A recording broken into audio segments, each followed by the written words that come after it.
Hello everybody, welcome back for another video. Hope you're having a great day and that you are all doing well. Over the last couple of weeks, I've become interested with the idea of digital scarcity, and this article kind of ties into my idea that there may be a lot less crypto floating around than we actually think.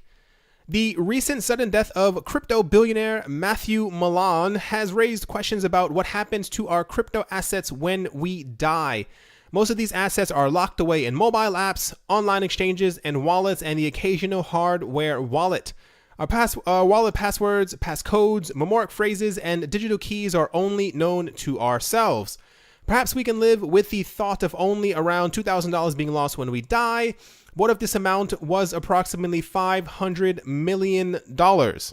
Well, this amount in XRP was the estimated value of the XRP held by Matthew Malan before his death back in mid-April. Mr. Malan had initially invested $2 million in XRP when everyone was still skeptical about the industry. He was an early believer, and he had this to say about crypto. He said, "Crypto is scary and dark. It's anti-American. I'm pro-American, pro-business, and pro-bank. That's why I went with Ripple." His XRP would later be worth $1 billion when XRP peaked earlier this year. Mr. Malan would later comment the following about the XRP that he held. He said, more or less, he said it was pretty much free, that no one in his family believed in him. His family thought he was insane. Interesting to see that now, since he is gone, now they want his money. The XRP is now estimated to be worth $500 million, with other estimates saying it's around $250 million at this time. It is said that Mr. Malan had kept the digital keys to his XRP locked in cold storage across different locations in the US and in other people's names. His idea of distributing access to his fortune across the US was an ingenious one, but speculation is high if he had redundancy measures that included a procedure of recovering the assets when he passed on. Until there are further developments, it can be assumed that all of his XRP is currently inaccessible indefinitely. I'm going to assume that over the next couple of years, we're also going to hear a lot more news like this. The fact that he may potentially have, or that there is potentially 500 million XRP, if not more at this point, that are completely lost forever in essence, kind of leads me to the, like I said, the whole digital scarcity thing, and the fact that tons of people are constantly, it's not funny, are constantly throwing out their computers, losing their passwords to a lot of things. I've been reading online a lot. You know, there's certain online wallets, certain other things that people for some reason create really crazy passwords for, or they have certain desktop wallets where they have like a 16-word recovery phrase, and people don't write these down, and then they can't get back into their wallets, and then people are complaining online. I have $7,000, $8,000, $10,000, $15,000 of these coins on this wallet, and I cannot get them back, and they probably will never be able to get these back again. This is why you're told to write down your recovery phrases and know your keys and all this other stuff. It's going to be, I wish there was a way to be able to calculate all of this, because as of now, the way they calculate most of this, except for in this case where he, told his family how much that he had, but they can't get it back, is that they kind of checked wallets and they see, there's no movement in this wallet for the last 2 or 3 years. So they assume that the wallet's completely dead and or lost and or stolen and or corrupted, or people cannot get the information that's on it back. I don't think there's probably going to be any way that we'd be able to figure this out, how many people in general, but like I'm fairly certain we're going to get to a point where we come to realize that the crypto that we think is rolling around is completely lost forever, and we're never going to be able to get it back. Next up, the SEC is in the news once again. The U.S. Securities and Exchange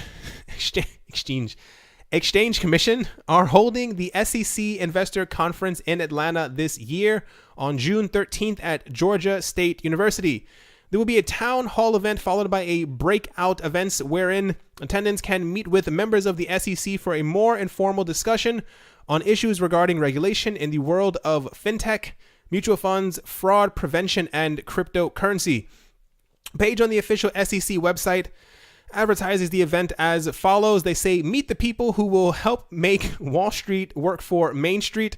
All 5 SEC commissioners are coming to Atlanta to meet with you, young people, the military, urban, and rural." My gosh, they could have made that so much better. Those saving for retirement, and seniors, the diverse, the dynamic people of the Southeast region. They did not care when they were writing that.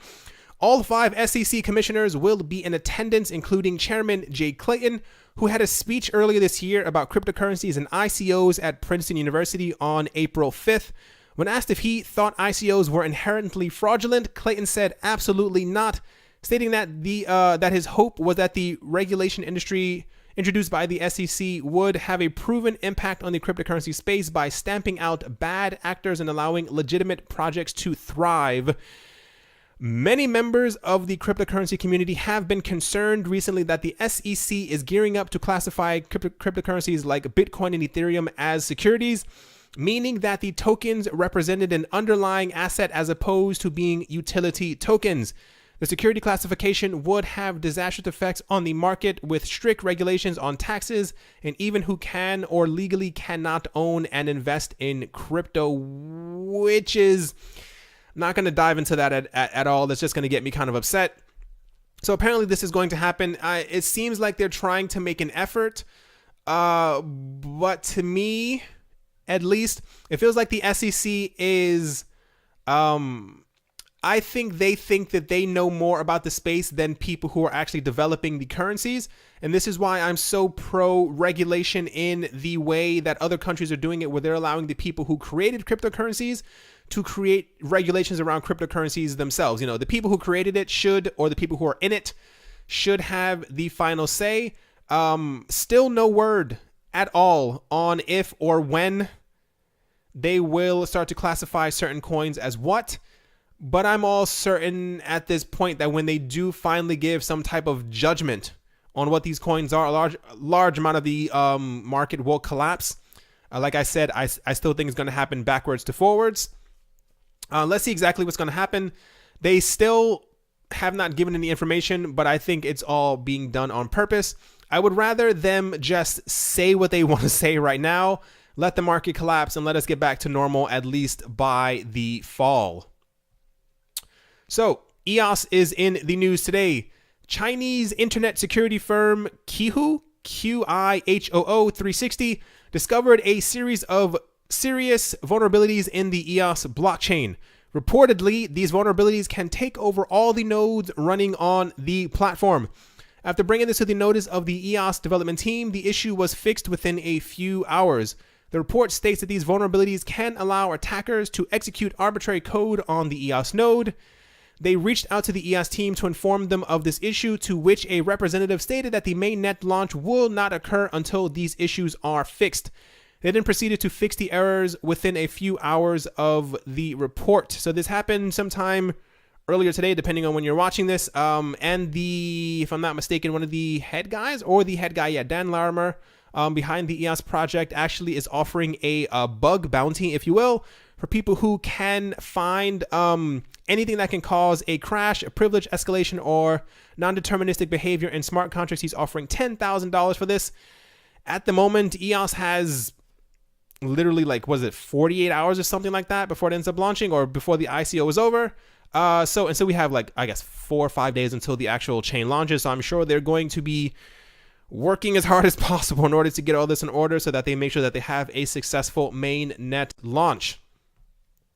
Last up, I thought this was kind of interesting, just to be able to, you'll see exactly what it is, to be able to do this is kind of interesting. On May 28th, the Central Bank of England was told that Bitcoin is headed towards being the ultimate financial system for the future by popular Britain historian and political author Neil Ferguson. Ferguson is one of history's most wanted commentators and the author of the House of Rothschild, who we also just spoke about. On Tuesday, he attended a seminar addressing the Bank of England that the subject of Bitcoin is ahead of the major challenges faced since the 2008 financial crisis, following its current fiat-based system. He believes that the financial system of today is not much different from the financial system of the pre-crisis period, other than that, the aspect of better capitalization of big banks. The crypto revolution is yet to overtake the financial markets, with context to time and electricity-backed experiments of these alternative forms of money exchange. Ferguson was quoted as saying, "The novelties, the things that really matter 10 years hence, are still relatively small in scale. Whether it's Bitcoin or cryptocurrency generally, or the massive revolution in online payments, that is being achieved by the big Chinese tech companies. That's the financial system of the future, and it is still small enough not to be systematically important in 2018.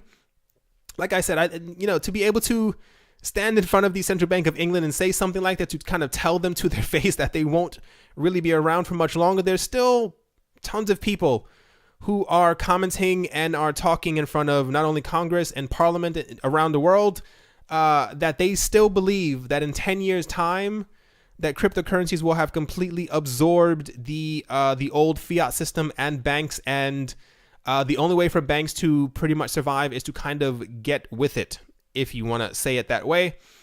All right, everyone, that's definitely going to do it for this video. Not too much news. Kind of calm down a bit. It's kind of nice not to be news-packed, at least for one video. Get ready for the next one. Just joking. Hope you guys have a great day, morning, evening, afternoon, wherever you are, wherever you might be. Thank you once again for watching. This photo is really intense. I hope you guys enjoyed, and I will talk to you all soon. See you.